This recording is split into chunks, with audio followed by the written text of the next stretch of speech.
Toyota Land Cruiser is one of the most anticipated new vehicles of the year. It's been a long time coming, so there's a lot of pent-up demand for this, particularly this one, which is the two-seat commercial.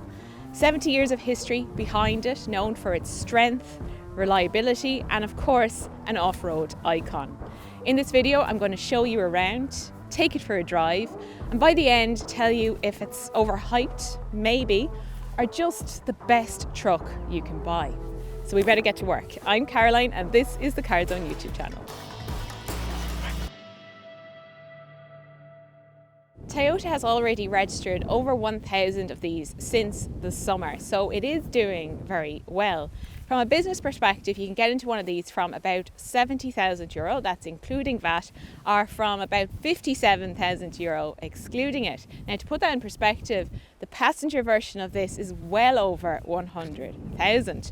But look at what you get. It's so rugged, it's so iconic. So they have gone to the back catalogue to get inspiration for this. It's got the classic Toyota badge, these charismatic LED lights, and there's lots of chunky detail like this mesh detail, squared off haunches. So it looks ready for work, whether that's the safari, the jungle, the farm, or even just the supermarket car park.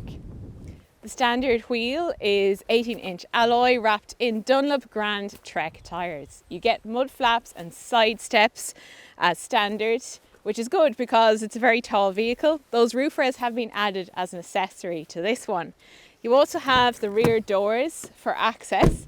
Now let's go and take a look at the business end of the Land Cruiser commercial. You have to add the tow hitch as an accessory, but it can tow up to 3.5 tons, so it's a real workhorse. You've also got a full-size spare wheel, and that fits in underneath. Press this button and you can open the rear window, so this is a really handy feature to have. You can just fling things in there. You get a powered tailgate as standard on this, which is very fancy for a commercial vehicle. And when it opens, you have over 2,000 litres, so a huge amount of space. It's very well finished. You've got this rubber mat, so it's practical and durable. There are tie-off points. There's a 200-volt power outlet to power tools. It's very handy to have in a vehicle like this. And that metal bulkhead comes as standard with the mesh top. So a very practical tool to have, lots of space here for animal feed, bags of cement, whatever you like to put in the back of your Land Cruiser commercial. Leave a comment and let us know.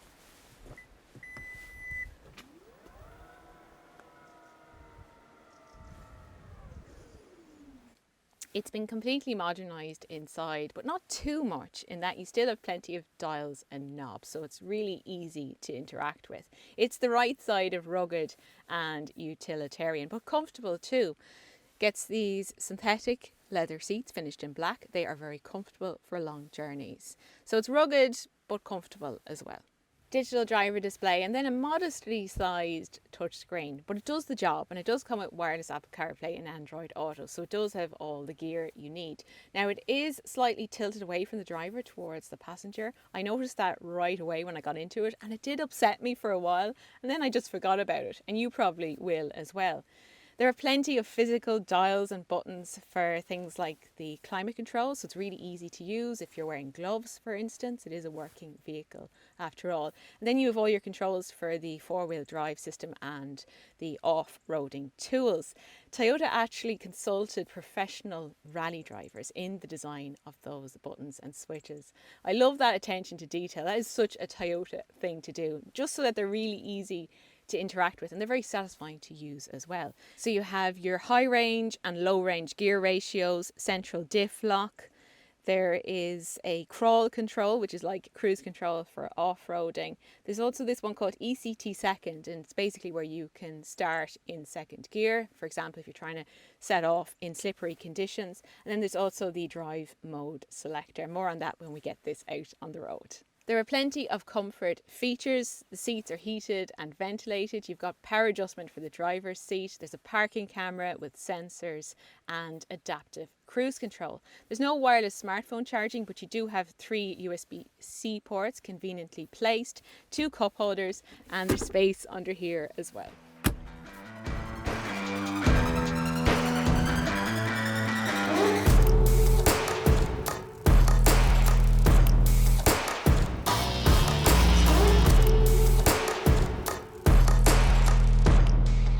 This uses a 2.8 litre 4-cylinder turbo diesel engine. So that's from the previous one, but Toyota says they have re-engineered it and you get this new 8-speed automatic gearbox that replaces the old 6-speed. There's no manual gearboxes in this either.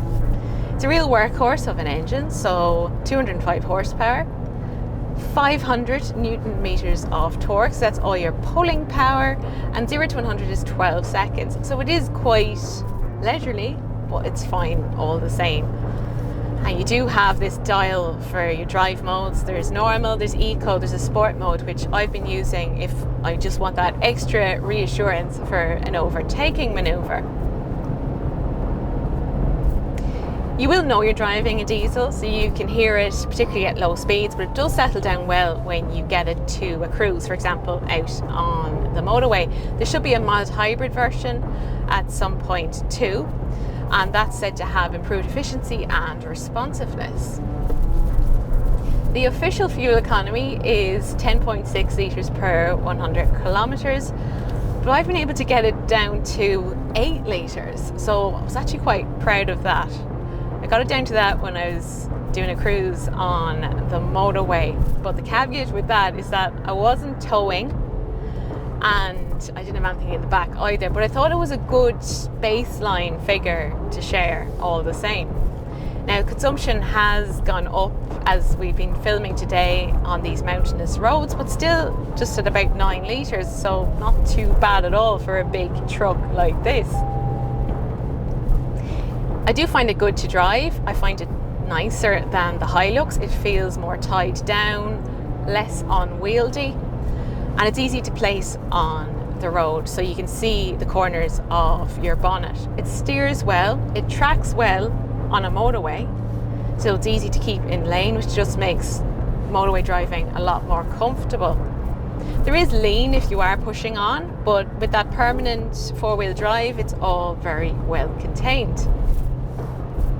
Can be a bit bumpy on rural roads like this, particularly if they're poorly surfaced. You can feel yourself being tossed around more, but it is comfortable driving it around town or even out on the motorway as well.